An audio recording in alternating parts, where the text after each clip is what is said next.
여러분, 창세기서 하면 창세기서가 어떤 내용인가는 여러분은 잘 알고 있습니다. 창세기는 1장부터 11장까지가 한 단락이고 12장부터 50장까지가 한 단락입니다. 1장부터 11장까지를 또 세분해 본다면 1장부터 3장까지가 창조와 타락의 이야기가 거기 기록되고 있고 4장부터 11장까지가 그 타락의 증거들이 뭐 있는가 하는 것이 보여지고 있고 그 속에서 타락한 인간들을 어떻게 하나님이 긍휼을 베푸셨는가의 사건이 두 가지 사건, 노아와 그리고 바벨탑 사건으로 보여지고 있고, 그리고 그것으로도 안 되니까 그 다음 12장부터 50장까지 하나님이 족장들을 부르셔서 구원해 가시는 그 구원의 역사를 쓰고 있는 책이 창세기서입니다. 그 창세기는 전체적으로는 크게 한 3번 정도를 얘기하면 창세기 책에 대해서 이야기할 수 있는 부분이 있습니다. 그래서 오늘 첫 시간으로 창세기 1장이 보여주고 있는 창조의 문제에 대해서 같이 얘기해 보려고 생각합니다. 우리는 흔히 성경을 하나님에 관한 책이라고 생각합니다. 하나님에 대해서 쓰여진 책이야? 예수님에 대해서 쓰여진 책이야? 이렇게 생각할 수 있다는 말이죠. 근데 이거는 틀린 말은 아니죠. 하나님에 관한 이야기가 여기 기록되어 있으니까. 그러나 다시 생각해 보시면 성경은 하나님에 관한 책이라기보다는 하나님이 우리에게 말씀하시는 책이 성경이죠. 하나님이 시대를 불문하고 성경 시대에 쓰였던 그 1세기에도, 아니 그 훨씬 그전 이 출애굽한 이스라엘 민족들 그에게도 모세오경이 쓰여질 때는 하나님에 관해서 이야기하기보다는 하나님이 우리에게 말씀하시는 것으로 주어진 책이 성경이죠.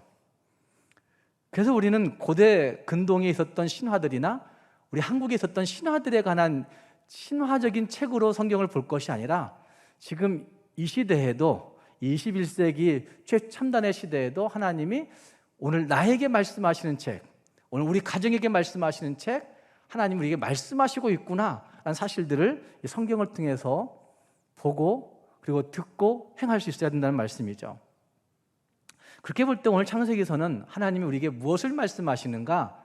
하나님이 창조주이심을 말씀하시는 거죠. 가장 중요한 문제, 1장에서 보여주고 있는 가장 중요한 주제 한 가지가 창조이시죠. 하나님이 창조자이시다. 하나님이 이 세상 모든 것들의 근원이시고 창조하신 분이시다 라는 사실을 보여주고 있는 거죠.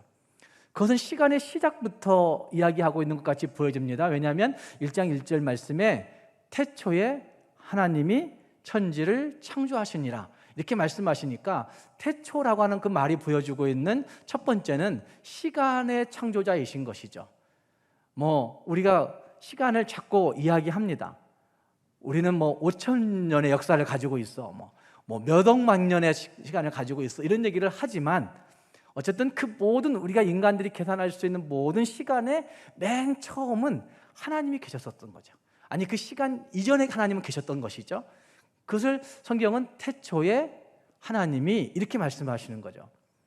그래서 우리는 이 시간의 맨 처음 시작된 그 순간 하나님은 이미 계셨구나 라는 사실들을 항상 기억해야 되는 것이고, 이 태초에 하나님이 계셨다라는 말씀 가운데 또 기억할 수 있는 것은 공간의 시작도 하나님이 시작하시는 것이죠. 공간의 시작도, 시간도 시작하시지만 우리가 살고 있는 이런 지구, 우주, 그리고 우리 광주, 이런 모든 공간의 시작도 하나님에게 근원이 있구나 라는 사실을 분명히 할 수 있어야 된다는 말씀이죠.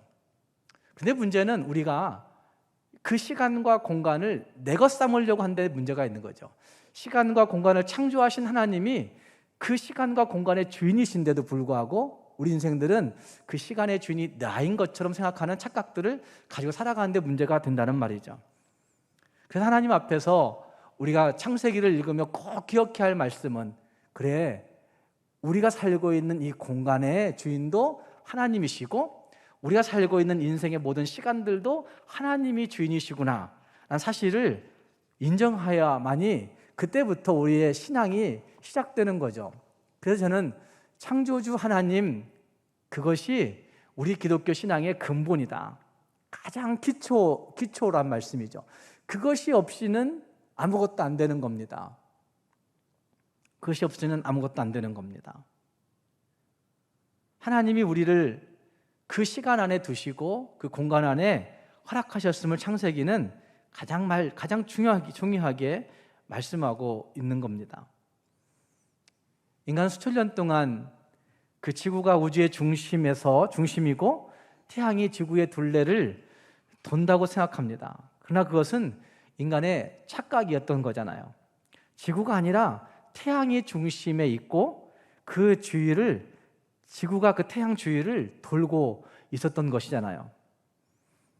마찬가지로 우리도 마찬가지죠. 우리가 이 모든 우주의 주인이 된 것처럼, 우리가 이 세상의 주인이 된 것처럼 살아가는 것이 인생들인데, 우리가 주인이 아니라 하나님이 주인 되신다 라는 사실을 분명하게 인정해야 한다는 말입니다. 또 한 가지 1장 1절부터 5절 말씀까지 해서 빛이 하나님을 통해서 주어지는 것을 볼 수 있습니다. 하나님은 빛이 있으라 하시니 빛이 있었고 빛이 하나님 보시기에 좋았더라 이렇게 말씀하십니다. 빛이 창조되기 전에는 그 땅은 혼돈하고 공허했다라고 한 말씀도 볼 수 있습니다. 세상은 이 빛이 없으면 혼돈스러운 겁니다. 이 빛이 없으면 공허한 겁니다. 그래서 우리가 하나님 없이는 정말 공허하겠구나, 하나님 없이는 정말 허무하겠구나 라는 생각을 가질 수 있어야 됩니다. 예수 안 믿는 사람들 가운데 그런 얘기 종종 합니다. 목사님, 제가 좀 우울증이 온 것 같아요. 그런데 우울증 오고 나니까 밤새도록 죽을 생각 날 때가 있었어요. 이렇게 얘기를 해요. 밤새도록 죽을 생각만 하는 거예요. 그런데 그분이, 아내가 오랫동안 예수를 믿고 아내는 열심히 신앙생활 하려고 애를 쓰는데, 그 남자분은 아내 따라 교회를 조금 나오다가 쉬었었어요. 오랫동안. 그런데 제가 몇 번 만났는데, 그런데도 불구하고 자기는 교회를 나가기 싫은 거죠. 그리고 나가기 싫은 중에 그분은 그 모텔 사업을 했어요. 그래서 광주에서 모텔 사업을 오랫동안 몇 군데, 중흥동 그리고 다른 쪽에 모텔들을 운영을 했었어요. 그것도 이제 자기가 사놓고 실제로 모텔 안에서 카운터 보고 운영하는 거는 아내가 하는 거죠. 그 집사님이. 괴로운 겁니다. 괴로운 거예요. 그 모텔을 통해서 돈을 번다고 하는 것이 정말 건전한 숙박을 통해서 돈을 벌면 너무 좋지만, 그게 아니고 젊은 청년들이, 미안하지만 그 낮에 들어와 가지고 나가고, 오늘 왔던 청년이 한 2, 3주 한 며칠 뒤에 다시 오는데 다른 남자하고 오고, 자기 딸 같은 아이가, 아들 같은 아이가 이렇게 오게 될 때 엄마 입장에서 굉장히 괴로운 거예요. 그런 괴로움을 느끼다가 남편은 그 얘기를 들으면서 허무해지는 거죠. 돈 벌려고 만들었던 그 모든 것들이 이게 뭐야, 이런 생각이 드는 거죠. 그래서 이제 이 남자가 병원에 입원하게 됐어요.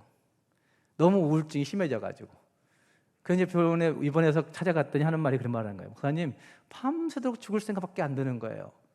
밤새도록. 그래서 옆에서 아내는 이 사람 죽지 않게 하려고 계속 깨서 막 지켜보고 있고. 제가 뭐라고 말해 주겠어요? 하나님 없이 몇 년 살아보니까 그런 거 아니에요. 제가 그렇게 얘기했어요. 그 남자한테. 성경적인 상담은 하나님을 직면하도록 만드는 게 성경적인 상담이에요.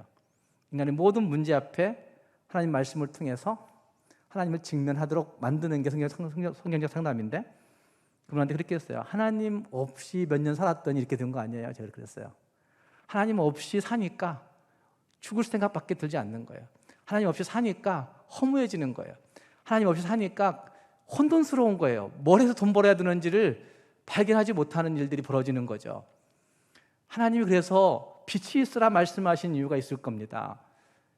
시간, 공간을 창조하신 하나님이 맨 처음 우리 인생들에게 빛이 있으라 선언하시는 그 이유는, 빛 되신 하나님이 있어야만이 너희 인생들은 살 수 있다고 말씀하시는 말씀이라 할 수 있습니다.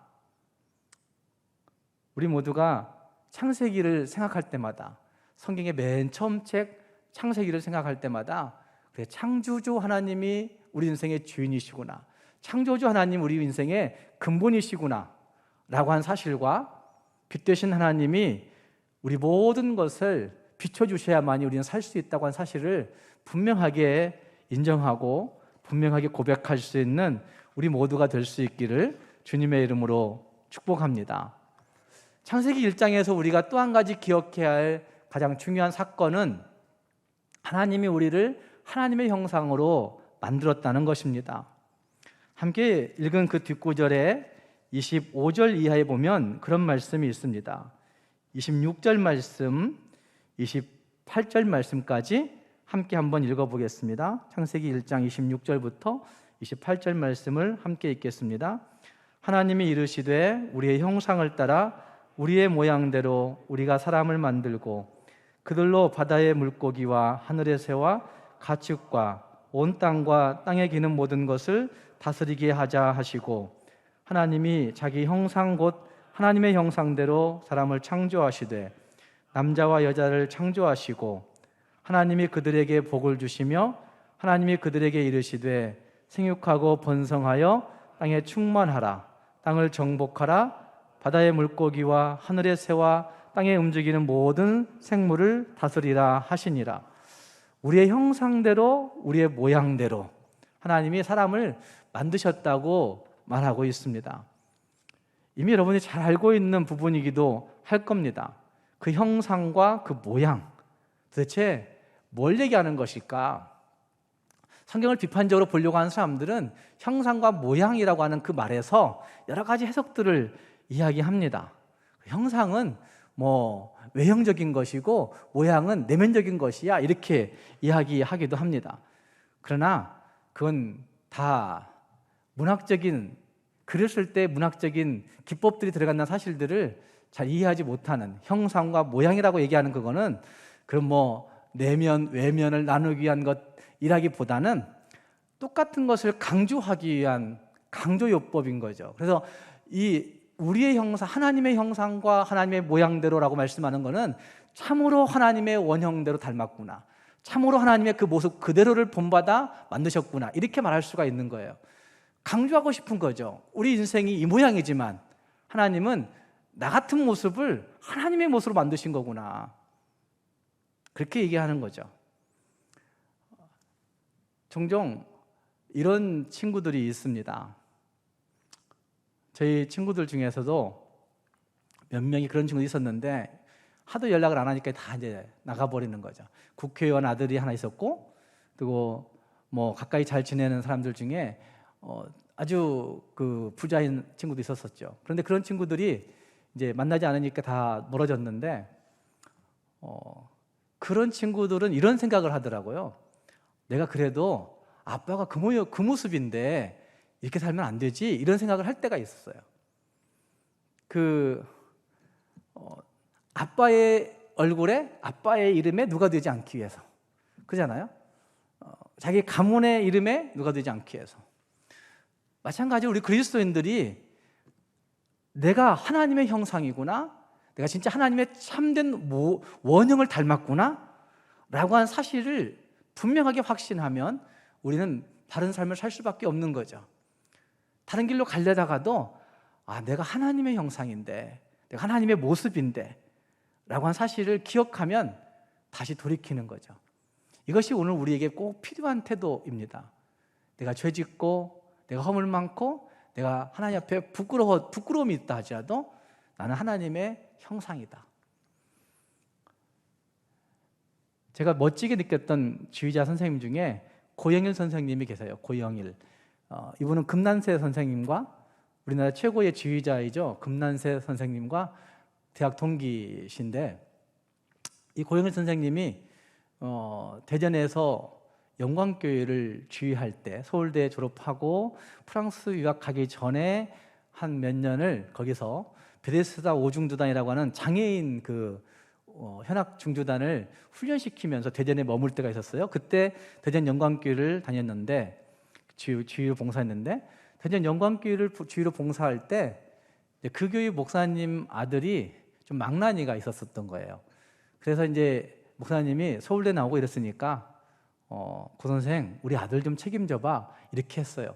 그래서 그 목사님이 고영일 선생님이 그 아들을 좀 사람 만들어 보려고 애를 썼었어요. 베데스다 오중두단도 했지만 그 영광교회의 그 찬양대 지휘하면서 그 목사님이 부탁한 아들을 사람 만들어 보려고. 그 아들 찾으려고 돌아다니다가 어느 날은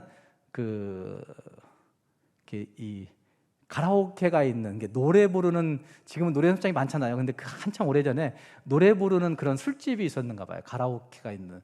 그래가지고 그 술집을 이제 이 아들을 찾아서 다니는데, 그 동네에. 그런데 하루 들어갔더니 그 가라오케에 노래를 너무 잘 부르는 여종업원이 있는 거예요. 노래를 너무 잘 부르는. 그래서 그 여종업원을 이렇게 인도했어요. 당신 교회 나오라고. 그럼 내가 찬양대 안 치겠다고. 이렇게 해가지고 그분을 그분과 친구와 해가지고 2명을 찬양대에 이끌었어요. 그랬더니 이제 그 대전 영광교회에서 굉장히 뭐라고 하는 거죠. 이게 어떻게 술집 여자를 찬양대 안 치냐고.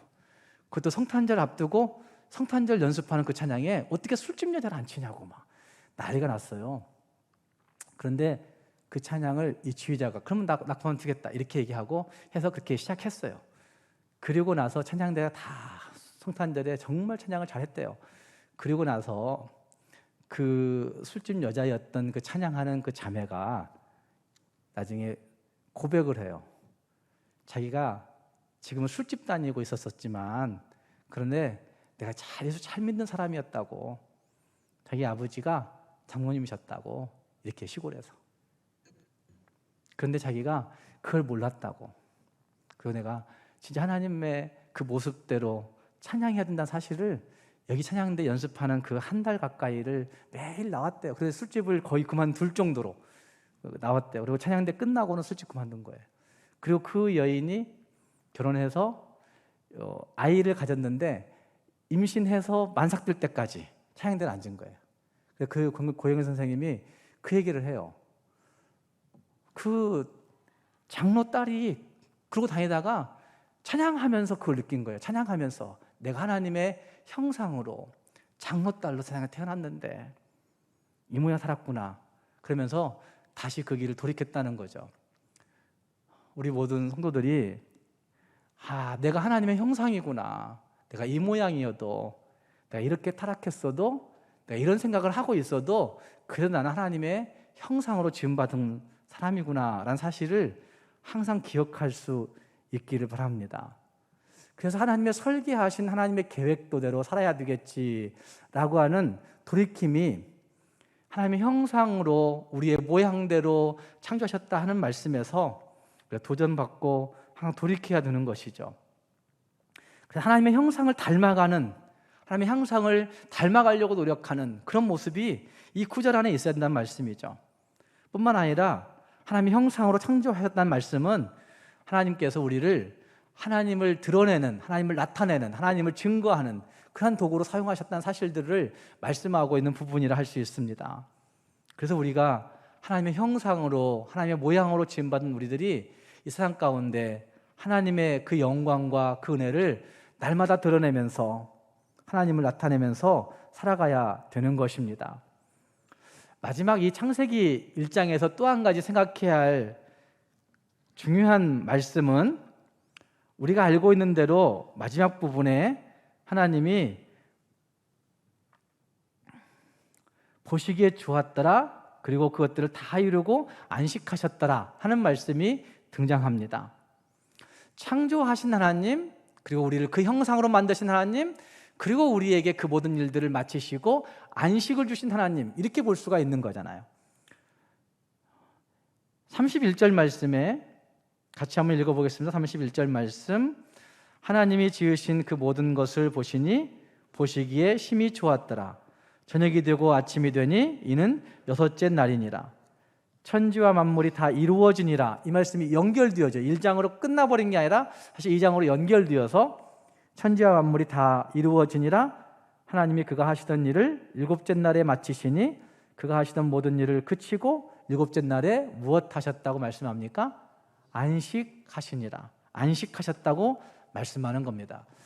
창조하신 하나님, 그리고 우리를 그의 형상으로 만드신 하나님, 그리고 그 다음은 우리에게 안식을 주신 하나님, 이렇게 얘기할 수 있는 부분이 창세기 1장의 창조 사건 가운데 연결되어 있다는 말입니다. 안식은 하나님이 주시는 것입니다. 또 그 말씀을 해석하고 있는 2장 3절 말씀에서는 그날을 복주사 거룩하게 하셨다 이렇게 말씀하기도 합니다. 그날을 복주사 거룩하게 하셨다. 우리에게 안식 주신 그날을 복주심으로 주신 날들이에요. 어떤 학자들이 그렇게 연구했다고 하잖아요. 왜 하나님은 일주일을 6일로 만들고 그 다음을 안식하셨을까? 일주일에 하루는 안식하게 하신 것이다. 쉬어야 된다. 이렇게 얘기한 사람들도 있습니다. 그 연구학자들이 그런 얘기하죠. 4일 하고 쉬고 5일 하고 쉬고 안 된대요. 사람의 패턴이 쉽지 않답니다. 물론 패턴을 가져다 보면 4일 하고 하루 쉬는 것들이 패턴에 익숙해질 수 있지만 그러나 본래 우리의 내재적인 사람들이 가지고 있는 내재적인 그 쉼의 현상들은 그 6일 일하고 하루 쉬는 게 우리 인생들이 가지고 있는 그 생체의 리듬이다 이렇게 얘기한다는 말입니다. 하나님 우리에게 안식하게 하신 거죠. 그날을 복 주셔서 안식을 주셨다는 말입니다. 안식하셨다라고 한 말씀은 진짜 우리가 진짜 안식을 하나님 앞에서 누려야 된다는 사실들도 보여주기도 합니다. 마르바톤이라고 하는 신학자는 안식이라는 책을 통해서 유태인들의 안식, 그리고 청교도인들의 안식, 그리고 오늘날 우리가 지키고 있는 안식 이것을 세 부류로 나누어서 그 책을 쓰고 있습니다. 유태인들은 이렇게 안식했고 청교도들은 이렇게 안식을 했고 그리고 오늘 우리 시대의 사람들은 현대인들은 이런 안식을 구하고 있다라고 이야기하면서 율법에 매이지 않고 건강하게 현대인들의 삶 속에서 안식을 회복하는 방법이 무엇이냐 하는 것들을 제시하고 있는데 그 제시하는 방법 가운데 첫 번째는 미완성인 것을 그대로 받아들여라 이렇게 얘기해요. 미완성인 것을 그대로 받아들여라. 우리가 너무나 완벽하려고 자꾸 하니까 신경 쓰이는 거예요. 저희 성전을 건축해가는 과정에서 하여튼 저녁에 잠 못 이룰 때가 많았었어요. 그 이유는 뭐냐면 와서 현장을 보면 시공해가는 과정이 뭔가 좀 석연찮아요. 설계도 제가 다시 권 목사님 통해서 확인해요. 우리 권 목사님 엄청나게 공부했어요. 이 설계도 제가 계속 물어보면 전 물어볼 사람이 없으니까 권 목사님 물어보고 권 목사님은 다시 설계도 보고 막 찾아보고 저한테 대답해주고 그러면서 설계도를 꼼꼼히 봤어요. 보고 와서 보면 이게 설계도가 안 된 것 같아요. 그럼 막 화가 나는 거예요. 어쨌든 그래서 왜 안 됐을까? 왜 못했을까? 이런 생각 들면 막 그 생각이 꼬리를 물어가지고 저녁에 잠을 못 자는 거예요. 하나님이 그냥 하시겠지. 미완성인데 우리 인생 자체가 미완성인데 이 생각이 들지 않고 왜 못했을까? 왜 완벽하게 안 됐을까? 이러면 잠을 못 자는 겁니다. 그래서 마르바톤은 그렇게 얘기하는 거죠. 우리 인생이 미완성이지 않느냐? 미완성이지 않느냐? 미완성인 것을 그대로 받아들일 때 진짜 안식을 얻을 수 있다. 우리 인간의 한계를 받아들이라는 거죠. 우리 인생의 한계를. 마르바톤은 그렇게 얘기해요. 사람들이 왜 쉬지 못할까? 그 쉬지 못하는 이유는 하나님이 되고자 하는 열망이 있기 때문이다. 이렇게 얘기해요. 하나님같이 절대자가, 하나님같이 전능자가, 하나님같이 전지자가, 하나님같이 완벽한 사람, 완벽한 존재가 되고 싶은 욕망들 때문에 결국 우리 인간들이 쉬지 못한다. 이렇게 마르바톤은 제시하고 있는 겁니다. 그래서 안식은 하나님 되기를 그칠 때 안식할 수 있다. 내가 내 마음속에서 내 지성에서 내 감성에서 내 모든 것에서 하나님 되기를 그칠 때 우리는 안식할 수 있다. 이렇게 얘기합니다. 우리 모든 성도들이 미완성 그대로 받아들이기 바랍니다. 가정 안에서 다른 형제를 바라볼 때, 가정 안에서 어른들을 바라볼 때, 또 어른들은 자녀들을 바라볼 때 그래 하나님이 언젠가 완성시키시겠지. 지금 미완성이야. 이거를 받아들이기 바랍니다. 그래야 안식할 수 있습니다. 두 번째는 그 책에서는 영적인 쉼을 얻어야 된다고 얘기합니다. 영적인 쉼을 얻어야 된다. 진짜 안식은 영적인 은혜를 사모하고 그 영적인 은혜 가운데 들어갈 때 안식할 수 있는 겁니다. 찬양을 통해서, 기도를 통해서, 예배를 통해서, 하나님과의 깊은 교제를 통해서 얻을 수 있는 것이 영적인 쉼인 거죠. 주일날 열심히 바쁘게 일해요. 그러나 이 예배 안에서, 이 기도 안에서, 찬양 안에서 하나님이 주시는 놀라운 그 마음속에 일어나는 그 영적인 희열을 가지고 있으면 몸은 좀 피곤해도 주일 오후에 저녁에 가만히 생각해 보면 진짜 쉼이 밀려올 때가 있습니다. 바로 이게 영적인 쉼이죠. 안식이죠. 그래서 그 마르바토는 영적인 쉼을 얻어야 우리는 안식할 수 있다, 이렇게 얘기합니다. 세 번째는 공동체를 돌아보아야 된다고 얘기하죠. 공동체를 돌아보기. 나 혼자 살 수 있을 것 같아도 사실은 공동체 안에 있는 내 모습이기 때문에 우리가 공동체 안에 있다고 하는 사실들을 항상 인식하고 공동체를 돌아보고 섬길 때 우리 진짜 안식할 수 있다고 이야기합니다. 또 한 가지는 마르바토는 개인적인 휴식을 가져야 된다, 이렇게 얘기합니다. 개인적인 휴식을 가져야 된다. 하나님이 우리에게 주신 그 주변의 아름다움을 바라볼 수 있는 여유, 이거는 개인적인 육체적 쉼이 있을 때 가능한 겁니다. 너무 지치고 힘들면 안 되는 거잖아요. 그래서 꽃을 보아도 꽃이 주는 그 화사함과 밝음을 느끼지 못하는 인생들이 참 많습니다. 실제 지나가는 그 세월들 속에서 그걸 못 느끼는 거죠. 육체적으로 지치니까 그렇게 된다는 말이죠. 그래서 마르바토는 우리들이 개인적으로 육체적인 쉼을 얻을 때 진짜 안식할 수 있다고 이야기합니다. 인생들 가운데 죽어라 일만 하다가 세상을 떠나는 사람들이 종종 있습니다. 어떤 사람들은 그런 사람들에게 책임감이 강하다고 이야기합니다. 책임감이 강한 것 같지만 사실은 그게 건강하지 못한 사회의 관습이었었죠. 책임감이 강해야 돼. 죽도록 일해야 돼. 그러나 하나님이 주시는 그 말씀에서는 우리가 그렇게 말씀하지는 않습니다. 주님이 주시는 안식 가운데 거하여 살아가는 것이 옳다고 말하고 있습니다. 우리 모두가 창세기의 말씀을 항상 기억해 보면서 하나님은 창조주 하나님이시구나, 하나님은 우리에게 빛으로 우리에게 오시는 분이셨구나, 그리고 하나님은 하나님의 형상으로 우리를 만드신 분이시구나, 우리가 하나님의 원형을 닮았구나 라고 하는 사실을 기억하고, 그리고 그분 안에서 얻는 진짜 안식을 가지고 살아갈 수 있는 우리 모두가 될 수 있기를 주님의 이름으로 축복합니다. 함께 기도하겠습니다.